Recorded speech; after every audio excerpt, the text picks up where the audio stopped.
नमस्कार, आप सभी का बहुत बहुत स्वागत है। आप देख रहे हैं जी न्यूज, आपके साथ हूं मैं लवीना राज। शाम के 6 बजने वाले हैं दर्शकों, आपके लिए मैं लेकर आई हूं आज की बड़ी खबरों का सुपर डोज। सबसे पहले आपको बता देती हूं आज हमारे शो का मैनिफेस्टो क्या रहने वाला है, यानी कि आज आपको कौन सी बड़ी खबरें हम दिखाने वाले हैं। आज आपको पहली खबर में हम बताएंगे आतंकी उमर का डीप फ्रीजर प्लान आखिर क्या है, जिसमें धमाके में इस्तेमाल होने वाले केमिकल रखे गए थे।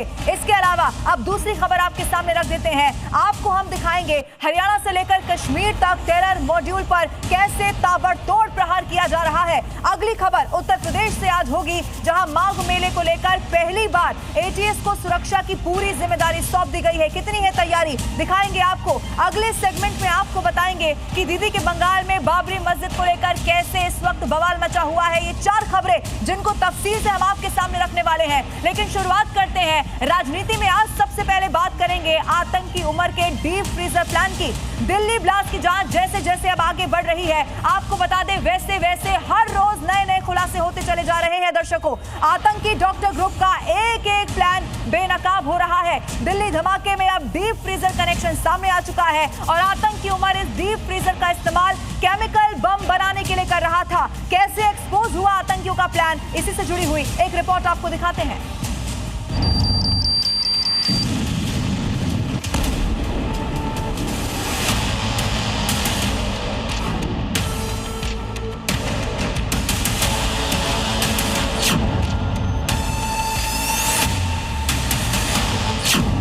आटा चक्की के बाद डीप फ्रीजर, डॉक्टर्स ब्रिगेड का प्लान टेरर।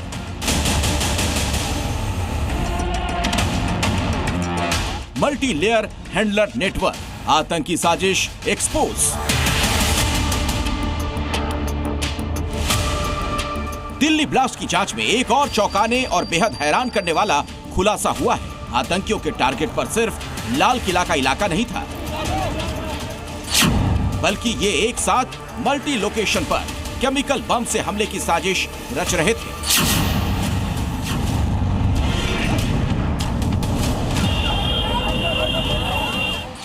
आतंकी डॉक्टर मुजम्मिल इसके लिए आटा चक्की में यूरिया पीस रहा था, तो खुद को कार विस्फोट में उड़ाने वाला आतंकी उमर ने डीप फ्रीजर खरीद रखा था, जिसका इस्तेमाल केमिकल और विस्फोटक को स्टोर करने के लिए करता था। उमर ने ये डीप फ्रीजर कहां से खरीदा, इसकी पड़ताल अभी जारी है।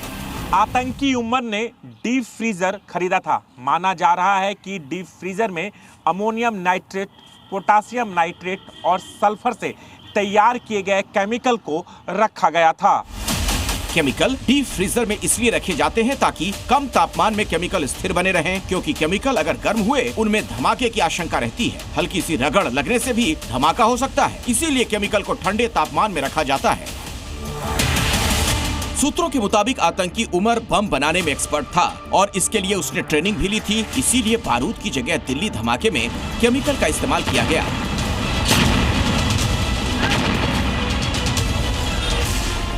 जिसे उमर ने फरीदाबाद में अपनी आतंक की फैक्ट्री में तैयार किया था। और माना जा रहा है कि इसीलिए उसने डीप फ्रीजर खरीदा था, ताकि केमिकल बम तैयार करने के बाद वो उन्हें फ्रीजर में स्थिर रख सके। माना यह जा रहा है कि इस डीप फ्रीजर में अमोनियम नाइट्रेट, पोटेशियम नाइट्रेट और सल्फर से तैयार किए गए केमिकल को रखा गया था। आतंकी उमर ने विस्फोटक बनाने की सामग्री हरियाणा के नूह से खरीदी, जबकि इलेक्ट्रॉनिक कंपोनेंट ब्लास्ट की जगह से 300 मीटर दूर दिल्ली के भागीरथ पैलेस और फरीदाबाद में NIT मार्केट से खरीदा गया। उधर बम बनाने के लिए केमिकल अल फलाह की लैब से लेता था। आतंकियों का प्लान था कि वो सारा विस्फोटक अलग अलग जगहों पर स्टोर करें, ताकि दिल्ली की अलग अलग जगहों पर एक साथ धमाके किए जाएं।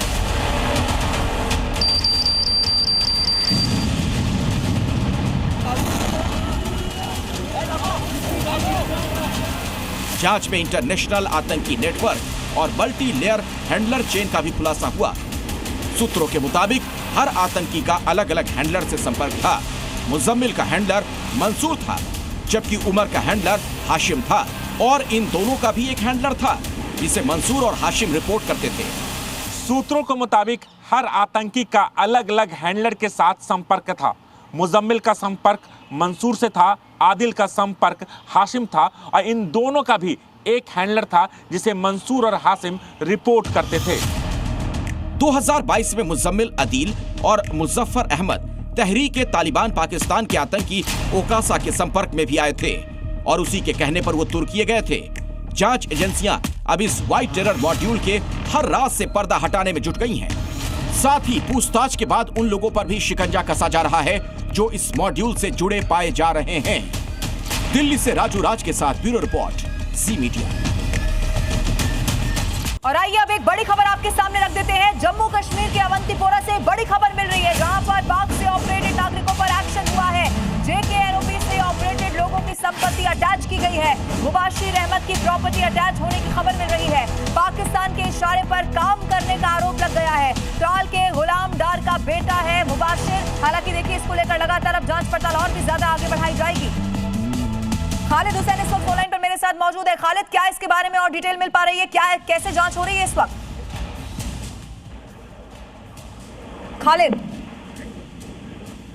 ये प्रॉपर्टी जो है अटैच की गई है, जो मुबशिर अहमद नाम का बंदा है, जो बताया जा रहा है कि त्राल का रहने वाला था, लेकिन अभी पाकिस्तान में है और से ही जो है आर्म्ड ऑपरेशन सप्लाई कर यहाँ पर धकेलता है और उसकी एक्टिवनेस देखते हुए उसके खिलाफ कार्रवाई की है। और जिस तरह से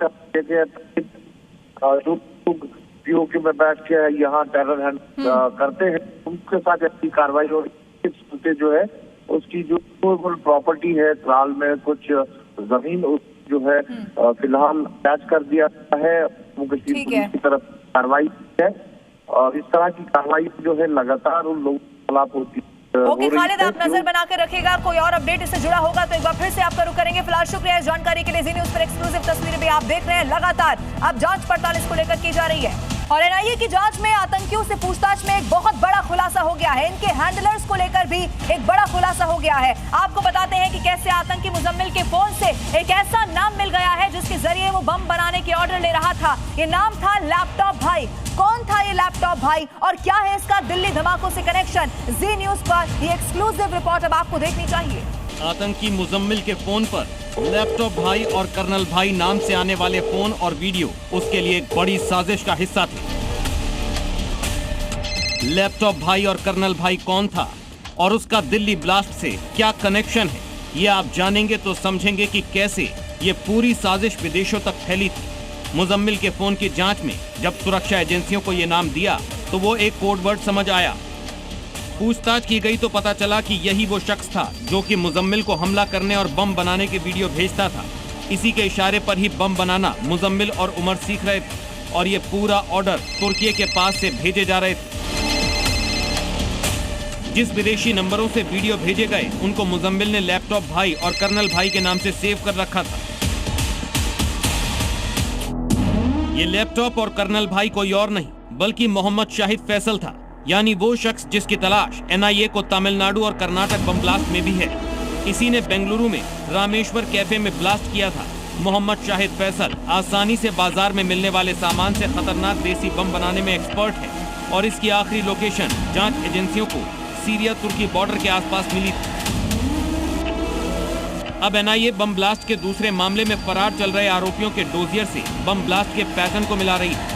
जांच एजेंसियों के मुजम्मिल के मोबाइल फोन से करीब 40 से ज्यादा वीडियो मिले हैं। ये वीडियो विदेश से भेजे गए थे और सबसे बड़ी बात है कि इन वीडियोस में बम बनाने से लेकर हमास जैसे हमले करने की तैयारी के बारे में डिटेल से वीडियो बनाया गया था और इस वीडियो को डॉक्टर मुजम्मिल, कर्नल भाई और लैपटॉप भाई के नाम से अपने मोबाइल में सेव किया था। इस पूरी प्लानिंग में आतंकियों के अलग अलग हैंडलर भी बनाए गए थे। मुजम्मिल का हैंडलर मंसूर था, उमर का हैंडलर हाशिम था और दोनों इब्राहिम नाम के शख्स के अंदर ऑपरेट कर रहे थे। इन सभी हैंडलर का कनेक्शन तुर्की से जुड़ रहा है। 2022 में मुजम्मिल, आदिल और मुजफ्फर ओकासा के निर्देश पर तुर्की गए थे और वहां से उनको अफगानिस्तान भेजे जाने की योजना थी। अब जांच एजेंसियां ये भी जांचने में जुटी हैं कि क्या अफगानिस्तान में भी इस टेरर मॉड्यूल का कोई बड़ा कनेक्शन मौजूद है। ब्यूरो रिपोर्ट, जी मीडिया। आपको बताते हैं दिल्ली ब्लास्ट की जांच अब ऑल इंडिया स्ट्राइक में बदल चुकी है। इसीलिए ऐसा कहा जा रहा है क्योंकि हरियाणा से लेकर कश्मीर तक जो सुरक्षा एजेंसियां हैं खासतौर पर वो व्हाइट कॉलर टेरर मॉड्यूल की जड़ों को उखाड़ने में इस वक्त जुटी हुई है। धौज से सोहना और अब जम्मू की बस्तियों तक हर उस ठिकाने पर रेड इस वक्त की जा रही है जहां डी गैंग की साजिश की भनक तक मिल गई हो। यानी कि इस व्हाइट कॉलर टेरर मॉड्यूल की जो पूरी चेन है अब बेनकाब होने वाली है।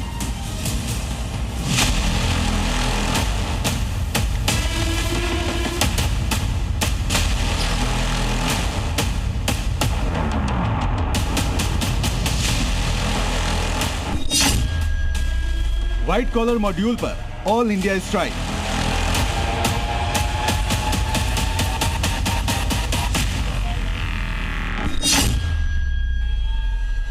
हरियाणा टू कश्मीर, आतंकी डॉक्टर ब्रिगेड पर प्रहार।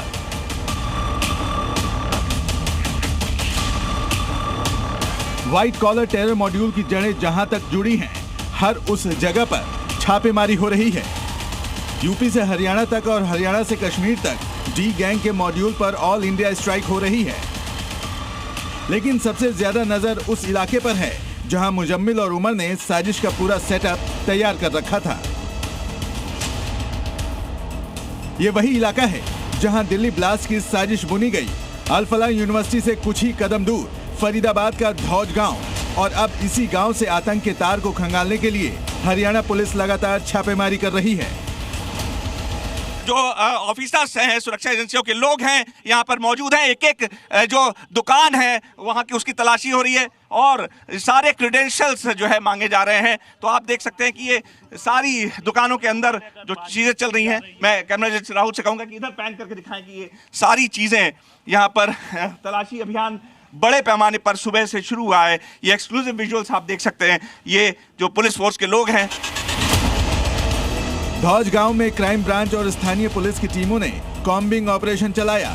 दुकानें, होटल, घर, गोदाम सबकी सर्चिंग की गई। मस्जिद के पास बने कई घरों की भी बारीकी से जांच हुई। ऐसी जानकारी मिल रही है कि धौज के इस इलाके के कुछ दुकानों में आया करता था जो उमर था, और मुजम्मिल और शाहीन ने यहाँ से कुछ खरीदारी की थी, जिसके बाद यहाँ पर अलर्ट जो सुरक्षा एजेंसियाँ दिल्ली में जो सेंट्रल कमांड है उसके द्वारा दिया गया था और ये कहा गया था कि यहाँ पर बारीकी से जांच हो। अचानक सुबह यहाँ पुलिस फोर्स पहुँचती है और यहाँ पर लगातार छापेमारी की। दिल्ली ब्लास्ट के जांच के तार हरियाणा के सोहना तक भी पहुंची। सोहना के शाही जमा मस्जिद के इमाम तैयब हुसैन और उनके बेटे फरहान को पूछताछ के लिए हिरासत में लिया गया, लेकिन 4 दिन की पूछताछ के बाद दोनों को छोड़ दिया गया। मैं इस वक्त गुड़गांव के सोहना के जामा मस्जिद, शाही जामा मस्जिद पर हूं और एनआईए और सीआईए की टीम को इस बात की जानकारी मिली कि इस मस्जिद में यहाँ ब्लास्ट से पहले डॉक्टर उमर यानी जो फिदाइन हमलावर था लाल किले ब्लास्ट का, वो इस मस्जिद में नमाज अदा करने आया था। सीसीटीवी जहाँ जहाँ भी लगे हैं उन तमाम सीसीटीवी कैमरे के फुटेज को खंगाला गया और यहाँ से यहाँ के जो इमाम हैं तैयब हुसैन और उनके बेटे फरहान को, दोनों को पुलिस हिरासत में ली थी और पूछताछ के लिए लिया गया था और तमाम सारे जगह से यहाँ से लोगों से पूछताछ हुई। दिल्ली ब्लास्ट के बाद जम्मू कश्मीर में प्रवासी मजदूरों की बस्तियों में सुरक्षा सख्त कर दी गई है। पुलिस लगातार अलग अलग इलाकों में छापेमारी कर रही है। इस दौरान मजदूरों के आधार कार्ड और दूसरे पहचान पत्र की चेकिंग की जा रही है। यह अभियान एहतियात के तौर पर उठाया गया है ताकि किसी भी संदिग्ध हरकत को पहले से ही रोक लिया जाए।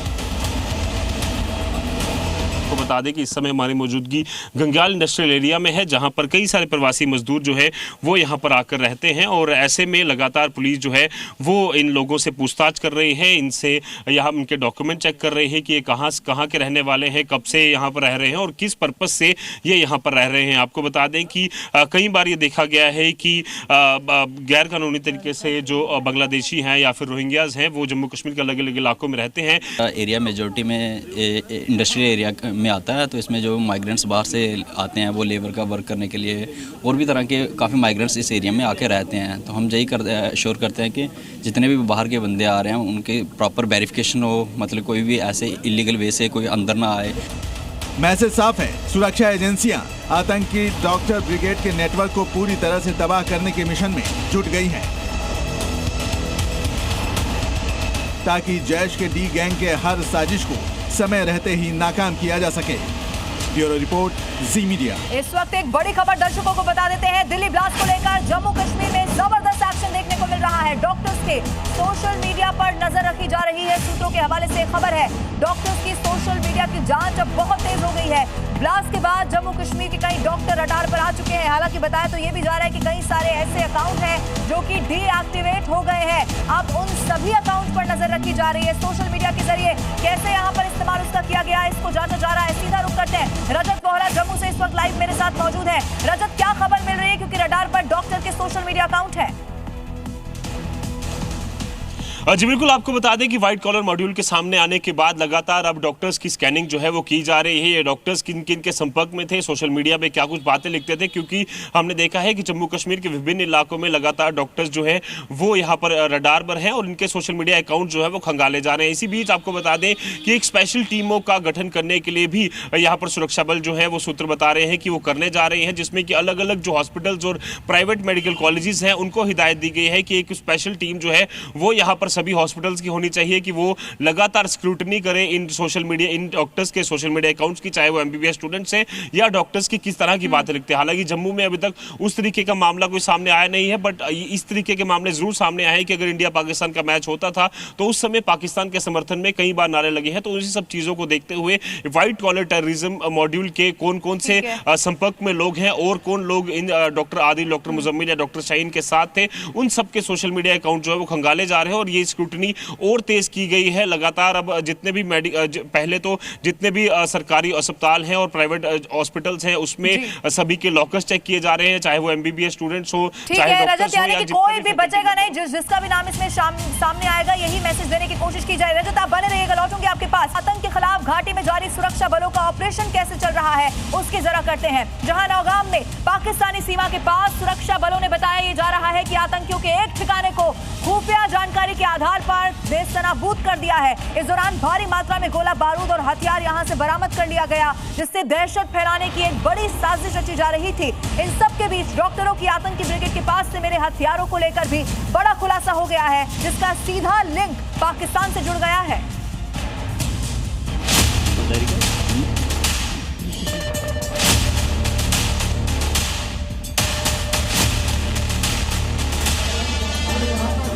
नौगाम में आतंकियों के ठिकाने पर प्रहार, हथियार बरामद, आतंकी साजिश नाकाम।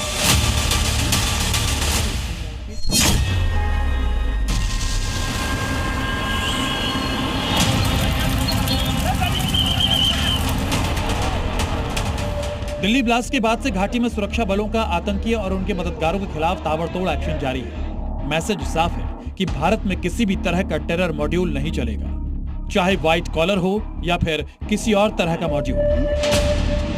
जम्मू कश्मीर में नियंत्रण रेखा के पास नौगाम सेक्टर में सुरक्षा बलों ने बड़ा अभियान चलाकर आतंकियों के एक बड़े ठिकाने को ध्वस्त कर दिया। एलओसी के पास हंदवाड़ा में इस कार्रवाई को अंजाम दिया गया, जहां जंगल के इलाके में आतंकियों ने अपना ठिकाना बना रखा था। लेकिन जब सुरक्षा बलों की टीम वहां पहुंची तो आतंकी तो वहां नहीं मिले, लेकिन मौके से भारी मात्रा में हथियार बरामद हुए। जानकारी के मुताबिक सुरक्षा बलों ने यह कार्रवाई खुफिया जानकारी मिलने के बाद की। जानकारी के आधार पर पूरे इलाके को घेर कर ऑपरेशन को अंजाम दिया गया। मौके से M4 राइफल और उसकी 4 मैगजीन बरामद की गई। साथ ही चीन मेड 2 पिस्टल और उसकी 3 मैगजीन बरामद हुई। 2 हैंड ग्रेनेड और कई कारतूस बरामद किए गए। सूत्रों के मुताबिक बरामद हथियार में मिली अमेरिकी राइफल अफगानिस्तान में अमेरिकी सेना की छोड़ी हुई राइफल हो सकती है, जिसे भारत में दहशत फैलाने के लिए हैंडलर्स के जरिए भेजा गया था। लेकिन आतंकी इस साजिश को अंजाम दे पाते उससे पहले ही इस साजिश को नाकाम कर दिया गया। का बांडाफोड़ हुआ, उसमें से 2 M सीरीज की राइफल, उनके 4 मैगजीन्स, 2 चाइनीज पिस्टल, 3 मैगजीन्स और 2 ग्रेनेड्स और साथ ही साथ कुछ लाइव राउंड्स जो है बरामद हुए। और ये एक बहुत बड़ी जो टेरर प्लॉट था उसको विफल किया गया, क्योंकि हो सकता था कि M सीरीज़ की जो मोस्ट सोफिस्टिकेटेड वेपन है किसी बड़े हमले के लिए यहाँ भेजी गई हो।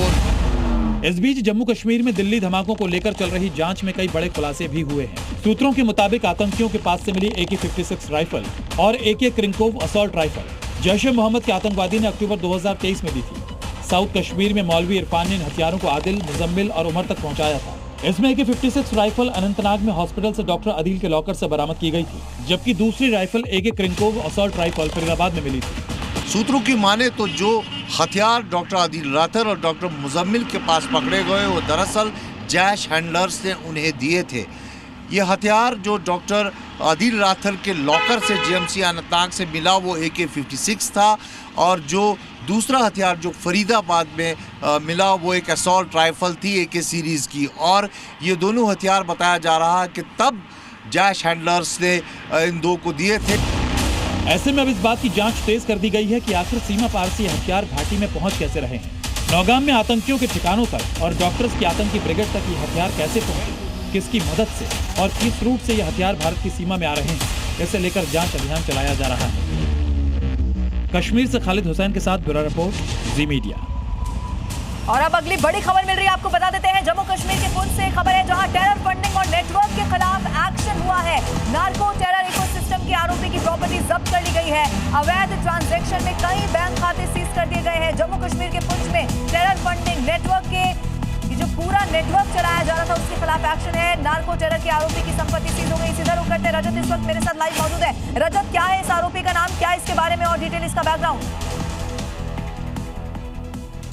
जी बिल्कुल, आपको बता दें कि पुंछ जिले के सुरनकोट तहसील के पोठा इलाके का रहने वाला ये व्यक्ति बताया जा रहा है। सज्जाद हुसैन शाह इसका नाम है, जो कि उधमपुर में ऑलरेडी NDPS के एक केस में जो है वो अरेस्ट है और लगातार कई सारे अलग अलग मामलों में इसके खिलाफ जो है वो कार्रवाई हुई थी। और इसके साथ ही आपको बता दें कि 60 लाख की ये प्रॉपर्टी बताई जा रही है, जिसे जम्मू कश्मीर पुलिस ने यहाँ पर सीज किया है। स्मगलर्स एक्ट जो कि साफ तौर पर दर्शाता है कि कहीं ना कहीं पाकिस्तान के संपर्क में आने के बाद लगातार ड्रग्स का कारोबार जो है ये कर रहा था, और उसके बाद इस पैसे का इस्तेमाल कहीं ना कहीं जो है ठीक है रजत, यानी कि आतंक की बात हो, पाकिस्तान का नाम न सामने आया, ऐसा तो हो ही नहीं सकता। फिलहाल शुक्रिया, आप नजर बना के रखिएगा। दिल्ली धमाके की जांच जैसे जैसे आगे बढ़ रही है, नए नए कनेक्शन अब सामने आते जा रहे हैं। इधर डॉक्टर ब्रिगेड को लेकर आपको ये जान लेना चाहिए दर्शकों कि डी गैंग मॉड्यूल तक एजेंसियां अब उत्तराखंड से लेकर उत्तर प्रदेश और हरियाणा को जोड़ने वाली पूरी की पूरी चेन को खंगाल रही है। अल्मोड़ा में मिले 161 जिलेटिन रॉड्स ने शक को और ज्यादा गहरा दिया है। तो क्या देवभूमि में दिल्ली जैसी साजिश रची जा रही थी, एक बड़ा सवाल है। इसी से जुड़ी एक रिपोर्ट आप देखिए।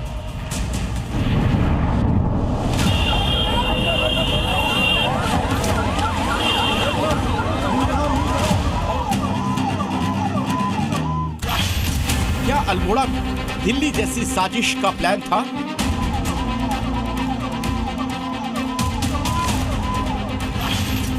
क्या जिलेटिन रॉड का जखीरा डी गैंग की साजिश का हिस्सा है?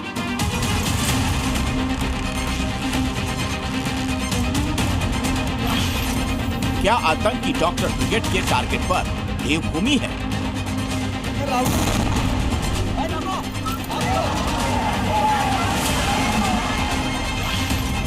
एक 161 जिलेटिन की छड़ें, 20 किलो से ज्यादा विस्फोटक, लेकिन तबाही का ये पूरा सामान किसने और क्यों छिपा कर रखा था?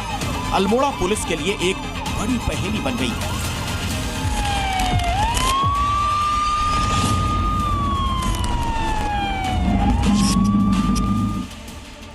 सवाल है, क्या इस विस्फोटक का डी गैंग से किसी तरीके का कोई लिंक है?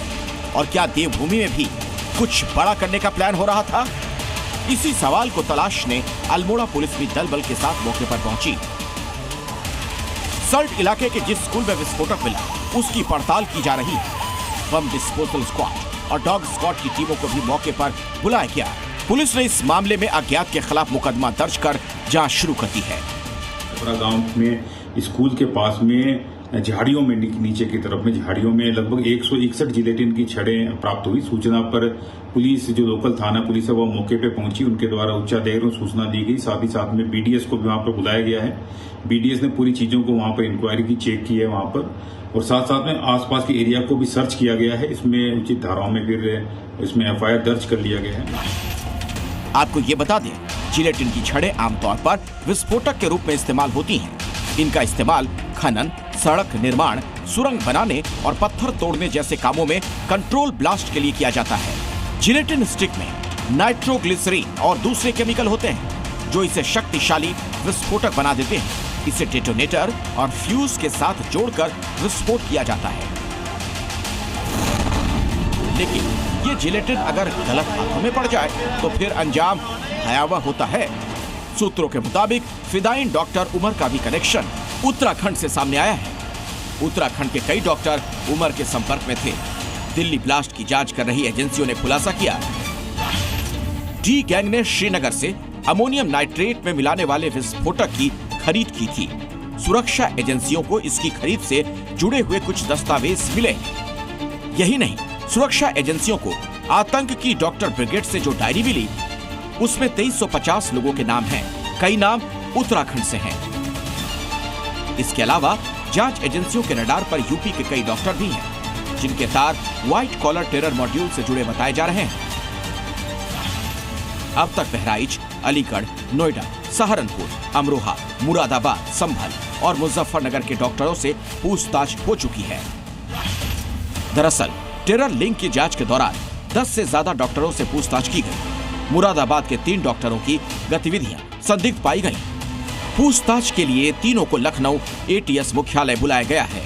इन पर दिल्ली धमाके में गिरफ्तार आतंकी डॉक्टरों के संपर्क में होने का शक है। इसके अलावा शाहीन और परवेज के घर से एटीएस को कई अहम सबूत मिलने की खबर है। ये सबूत यूपी एटीएस ने एनआईए के हवाले कर दिया है।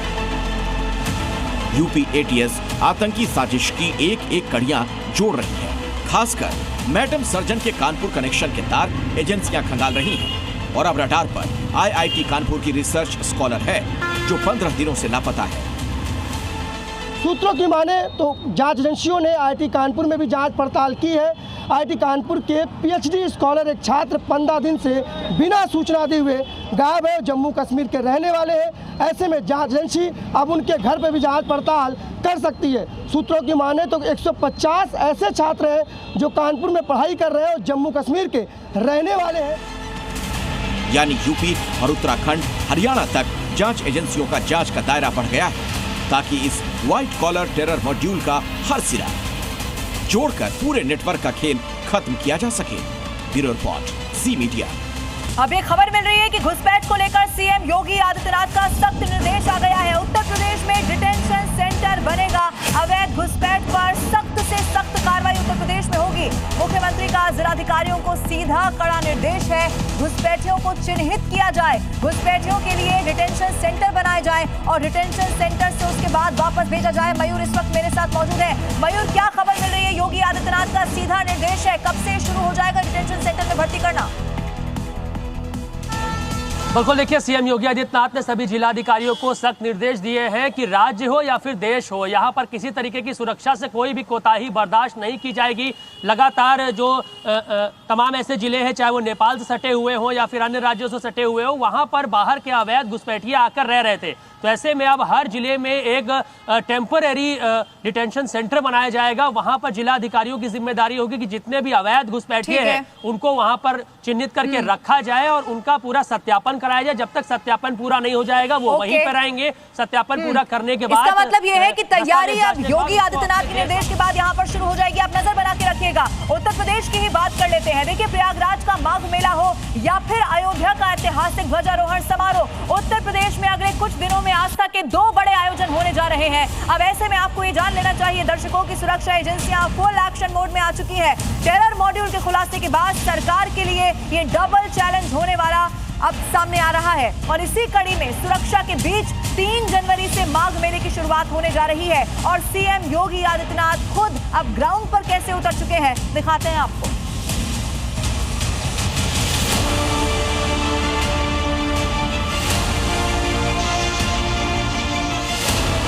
माघ मेला 2026 की तैयारी यहाँ पे प्रारंभ हो चुकी है। माघ मेले में एक्शन में यूपी एटीएस। प्रयागराज से अयोध्या तक सुरक्षा के कड़े इंतजाम।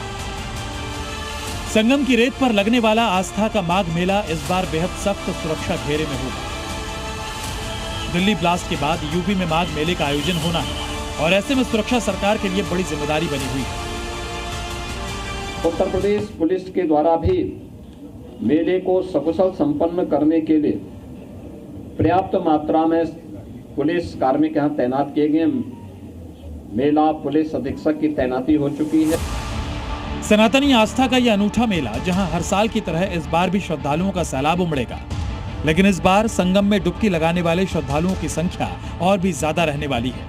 अनुमान है कि इस बार 10 से 15 करोड़ श्रद्धालु 3 जनवरी से 15 फरवरी तक चलने वाले इस माघ मेले में जुटेंगे, जिनकी सुरक्षा पहली बार यूपी एटीएस के कंधों पर होगी।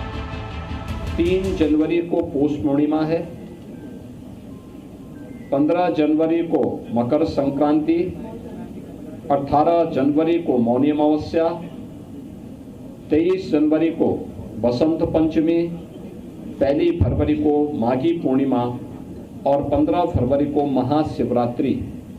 ये 6 स्नान होंगे और हमारा अनुमान है कि लगभग इस पूरे लगभग 1.5 महीने के दौरान प्रयागराज में 12 से 15 करोड़ लोग संगम पे स्नान करेंगे। इसी को देखते हुए सुरक्षा तैयारियों को और मजबूत किया जा रहा है। चप्पे चप्पे पर नजर रखने के लिए अभेद सुरक्षा कवच तैयार है। ये पहला मौका होगा जब यूपी एटीएस के पास माघ मेले की सुरक्षा की जिम्मेदारी होगी। इसके अलावा 5000 से ज्यादा पुलिसकर्मी तैनात किए गए हैं। मेला क्षेत्र में 17 थाने बनाए गए हैं, 40 पुलिस चौकियां बनाई जाएंगी, 17 फायर स्टेशन भी बनाए गए हैं। इसके अलावा संगम नोज से 200 मीटर दूर एटीएस का स्टॉप बनाया गया है। प्रयागराज माघ मेले की जो तैयारियां हैं वो तेज हो गई हैं। मुख्यमंत्री योगी आदित्यनाथ ने आज तैयारियों का जायजा लिया और माघ मेले की जो सुरक्षा है उसको लेकर ज़रूरी दिशा निर्देश दिए हैं। और सुरक्षा का जो घेरा है इस बार उसको लीड करने वाली जो संस्था है वो यूपी एटीएस रहने वाली है। यूपी एटीएस का जो स्पॉट है वो भी किला घाट पर बन चुका है। किला घाट में यूपी एटीएस माघ मेले की सुरक्षा की जिम्मेदारी संभालेगी। इसके लिए 15 दिसंबर तक यूपी एटीएस के जवानों की तैनाती भी मेले में हो जाएगी। माघ मेला और भव्य होगा पिछले माघ मेलों की अपेक्षा, और उसमें हम लोगों ने पर्याप्त फोर्स भी उसी तरीके से हम लोगों ने तैनात करी है। इस बार 17 पुलिस थाने बनेंगे और 40 पुलिस चौकियां बनेगी। इसके अलावा एटीएस और अन्य संसाधन पुलिस की वीडीडीएस की टीमें, एएस चेक टीमें ये पर्याप्त मात्रा में रहेगी और सुरक्षा व्यवस्था बहुत अच्छी रहेगी इस बार माघ मेले की। इसके अलावा पुलिस और पैरामिलिट्री के जवान भी माघ मेले में मुस्तैद रहेंगे। 24 घंटे निगरानी के लिए तकनीक का भी इस्तेमाल किया जा रहा है। मेला क्षेत्र के 7 सेक्टर्स में कंट्रोल रूम बनाए जा रहे हैं जो सेंट्रल कंट्रोल रूम से जुड़े रहेंगे। महाकुंभ की तर्ज पर एआई आधारित कमांड सिस्टम स्थापित किया जा रहा है जिसमें 400 नए एआई आधारित कैमरे लगाए जाएंगे। इसके साथ ही 200 सीसीटीवी कैमरे, ड्रोन निगरानी और संवेदनशील सेक्टर्स में अतिरिक्त सुरक्षा बल की तैनाती की गई है। 3 जनवरी को प्रयागराज में माघ मेले की शुरुआत होगी, जबकि अयोध्या में 25 नवंबर को श्री राम जन्मभूमि मंदिर में भव्य ध्वजारोहण समारोह की तैयारियां जोर शोर से की जा रही है। प्रधानमंत्री नरेंद्र मोदी इस समारोह में शामिल होंगे और उनके हाथों से पूरे विधि विधान के साथ राम मंदिर का ध्वजारोहण किया जाएगा, जिसे लेकर अयोध्या को भी छावनी में तब्दील किया गया है। अयोध्या में प्रधानमंत्री नरेंद्र मोदी 25 नवंबर को आ रहे हैं। राम मंदिर पर धर्म ध्वजा का रोहण होगा और इसी लिहाज से अयोध्या की सुरक्षा बढ़ा दी गई है। देखा जा सकता है तस्वीरों में जो ये रास्ता है, राम मंदिर की तरफ जाने वाला रास्ता है। जगह जगह पुलिस चेकिंग के लिए लगाई गई है हर पॉइंट्स पर। और देखिए जो चौराहे हैं तो उन पर, हर चौराहे पर जो है सुरक्षाकर्मी नजर रखे हुए हैं। यूपी में 2 बड़े आयोजन होने जा रहे हैं, माघ मेला और अयोध्या का ऐतिहासिक समारोह। इसी वजह से ये समय योगी सरकार के लिए डबल अग्नि परीक्षा जैसा है। टेरर मॉड्यूल का भंडाफोड़ होने के बाद सुरक्षा एजेंसी और ज्यादा सतर्क हो गई है। ब्यूरो रिपोर्ट, जी मीडिया। और अब राजनीति में आपको खबर दिखाते हैं अगली दिल्ली से, जहां इंटरनेशनल हथियार तस्करों पर बड़ा एक्शन लिया गया है। ये खबर मिल रही है, दिल्ली पुलिस ने 4 तस्कर ऐसे हैं जिन्हें अरेस्ट कर लिया है। पाकिस्तान से ये हथियार भेजे जा रहे थे, दिल्ली एनसीआर में इनकी सप्लाई होनी थी, यानी कि एक बहुत बड़ी साजिश इस वक्त रची जा रही थी। सीधा रुख करते हैं इस वक्त नीरज गौड़ मेरे सहयोगी लाइव मेरे साथ मौजूद है। नीरज, पाकिस्तान का नाम सामने आ गया है, कौन है ये हैंडलर, क्या बताया जा रहा है इनके बारे में? बिल्कुल लवीना, मैं आपको बताऊं कि एक जो है बड़ी कामयाबी जो है दिल्ली पुलिस क्राइम ब्रांच को हाथ लगी है, जिसमें कि 4 जो कि हथियार सप्लायर हैं उनको पुलिस ने गिरफ्तार किया है। इनके पास से करीब 10 से ज़्यादा मेड इन टर्की जो हथियार हैं वो पुलिस ने बरामद किए हैं। और इसी के साथ ये जानकारी है कि ये हथियार जो हैं पाकिस्तान से ड्रोन के जरिए भारत की सीमा में दाखिल हुए थे। उसके बाद में ये हथियार जो है पहुंचते हैं दिल्ली और उसके बाद में पुलिस को जानकारी मिलती है और पिछले कई दिनों से लगातार पुलिस जो है इनको जो है ट्रैक करने की कोशिश कर रही थी। उसके बाद ये जानकारी मिली कि ये जो हथियार सप्लायर हैं दिल्ली पर आने वाले हैं। उसके बाद में पुलिस ने एक जो है ट्रैप लगाया। उसके बाद में इन चारों नीरज जी से बड़ा खुलासा इसे माना जा रहा है। नीरज जी से जुड़ी हुई एक रिपोर्ट हम दर्शकों को जरा दिखा देते हैं।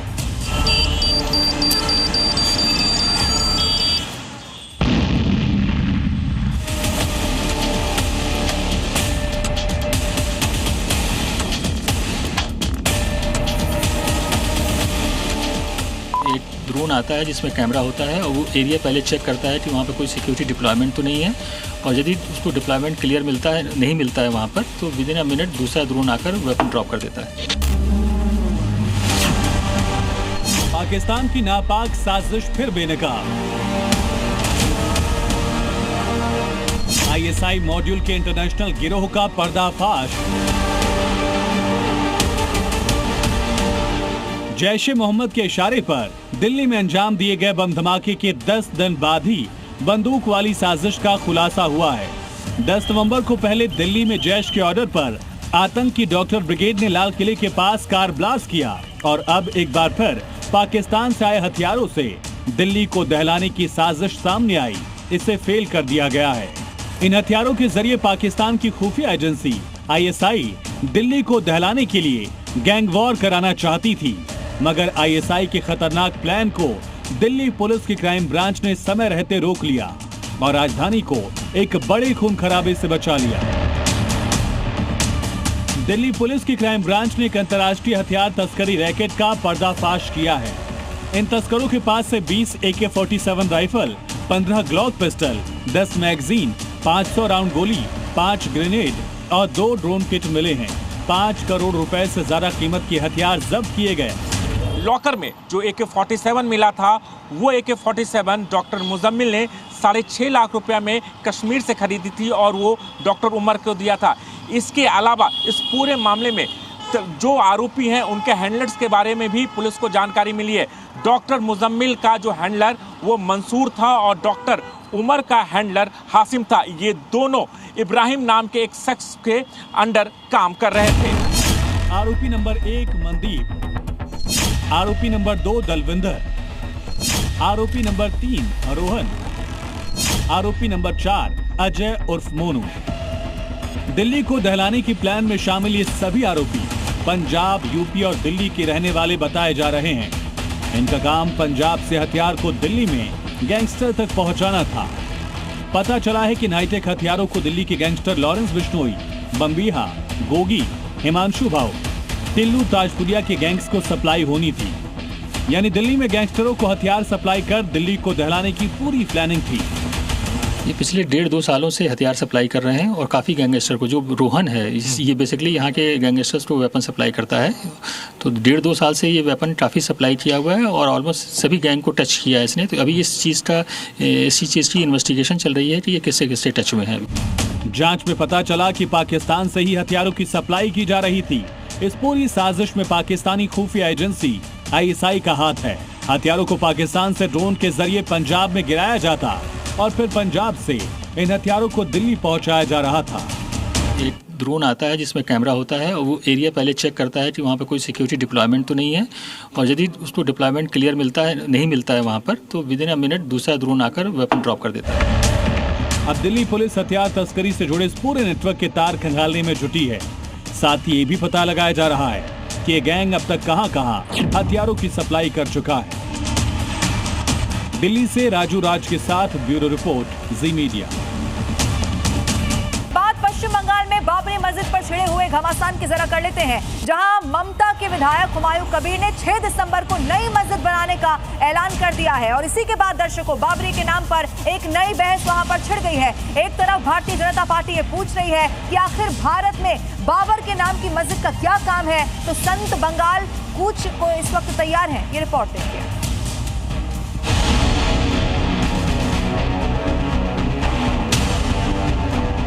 बाबरी मस्जिद पर चलो बंगाल, हुमायूं का ऐलान, बंगाल में बनेगी बाबरी मस्जिद। राम मंदिर पर फैसले को 6 साल बीत चुके हैं। अयोध्या में रामलला विराजमान है। भव्य राम मंदिर का काम पूरा हो चुका है। 25 नवंबर को धर्म ध्वजा फहराने की तैयारी है। इस बीच बंगाल में ममता दीदी के विधायक हुमायूं कबीर ने बाबरी पर नई बहस छेड़ दी है। बाबरी मस्जिद का शिलान्यास होगी 6 दिसंबर। स्टेट का मेरा नेता सब लोग को संहति दिवस भी उद्यापन होगी। मैं यहाँ का बेलडंगा में एक बाबरी मस्जिद 3 साल के लिए काम चलेगी। टीएमसी विधायक के इसी ऐलान पर सियासी घमासान छिड़ गया है। बीजेपी पूछ रही है कि आखिर भारत में बाबर के नाम की मस्जिद का क्या काम है। उधर फायर ब्रांड हिंदू नेता टी राजा ने तो मस्जिद को गिराने का ही ऐलान कर डाला, जबकि कांग्रेस नफरत छोड़कर एकजुटता का संदेश दे रही है कि भारत की धरती पर विदेशी आक्रमणकारी के नाम पर एक भी ईंट कहीं भी नहीं रखने दी जाएगी। और जो इस प्रकार की बात कर रहे हैं वो घुसपैठियों के सब संरक्षक हैं और घुसपैठियों के खिलाफ पूरे देश में अभियान चल रहा है कि एक भी घुसपैठी भारत में नहीं रहने दिया जाएगा। मुझे नहीं समझ में आता कि आप नाम क्या रखना चाहते हैं। मस्जिद बनानी, आप मस्जिद बना लीजिए ना, मस्जिद बनाइए। मस्जिद इबादत के लिए, मस्जिद सियासत के लिए नहीं होती, और मस्जिद को इबादत के लिए ही होना चाहिए। मैं बार बार कहता हूँ, मस्जिद को सियासत का अड्डा बनाने की कोशिश मत करें। जो तुम मुशीराबाद में जो बना रहे हो बाबर के नाम की मस्जिद, हमारा बंगाल का राम भगत वही मस्जिद का नामो निशान मिटाएगा जो तुम मस्जिद बनाने का आज संकल्प लिए हो। टीएमसी विधायक के बाबर प्रेम पर एक बार फिर सियासत हो रही है तो दूसरी तरफ संतों में आक्रोश है। उन्होंने चेतावनी दी है कि अगर ऐसा हुआ तो लाखों संत और हिंदू बंगाल कूच करेंगे। अब ऐसे कुकर्मियों का हिंदुस्तान की धरती पर एक ईंट नहीं रखा जाएगा। अगर तुमने ऐसी गलती की तो लाखों संतों के साथ और हिंदुओं के साथ पश्चिम बंगाल कूच करेंगे। देखेंगे कैसे तुम बाबरी मस्जिद का नींव रखते हो। जिस तरीके से तुमने बाबरी मस्जिद बनाने का संकल्प लिया है, हम तुम्हारा ये भूत उसी तरीके से उतारेंगे। हम लोग आ रहे हैं 6 दिसंबर को और वहां पर तुम्हें तुम्हारी भाषा में ही जवाब देंगे।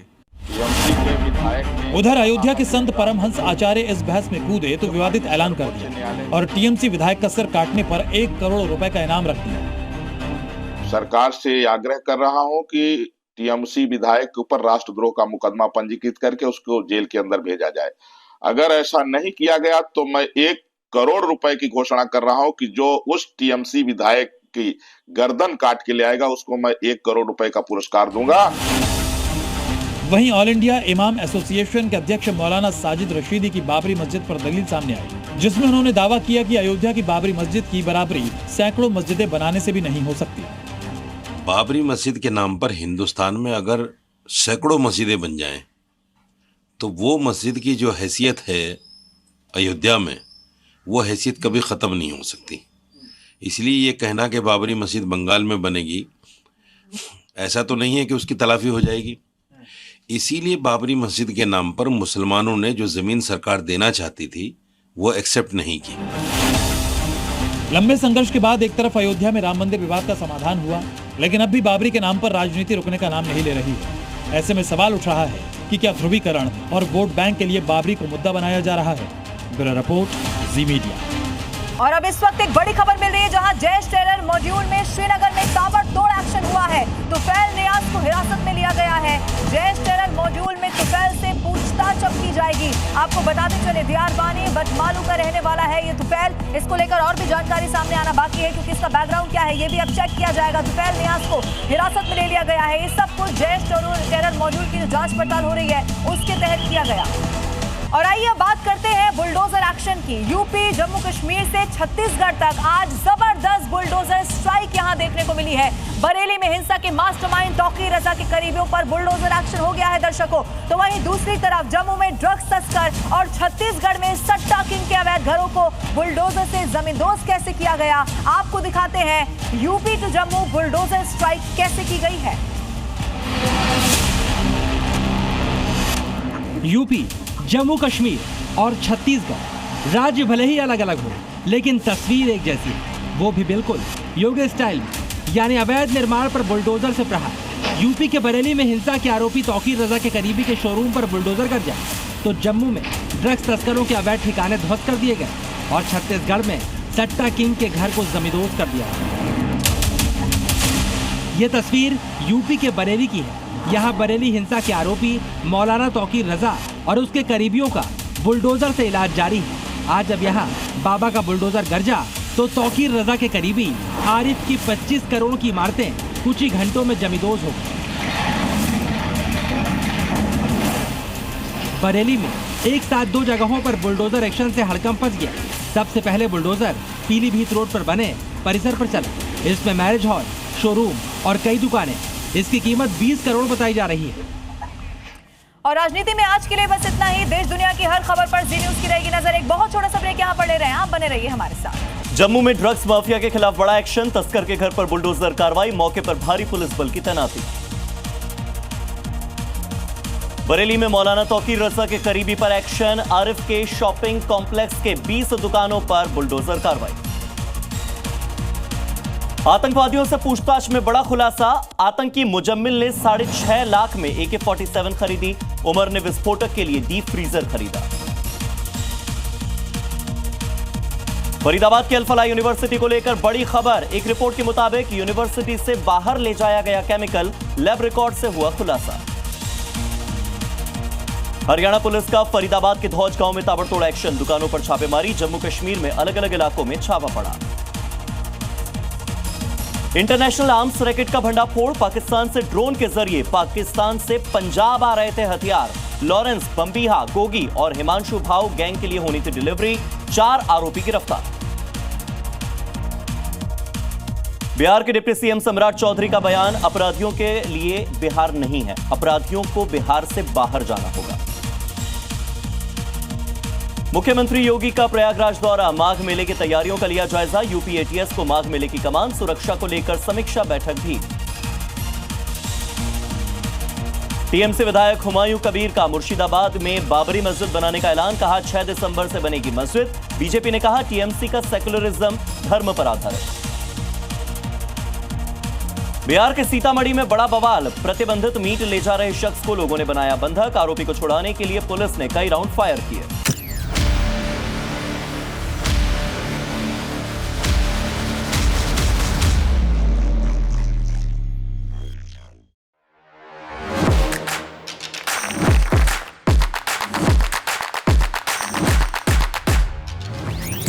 Welcome Dr. Subhash Chandra. And habit can be micro, macro, 66 times if you repeat the same thing, it becomes your habit.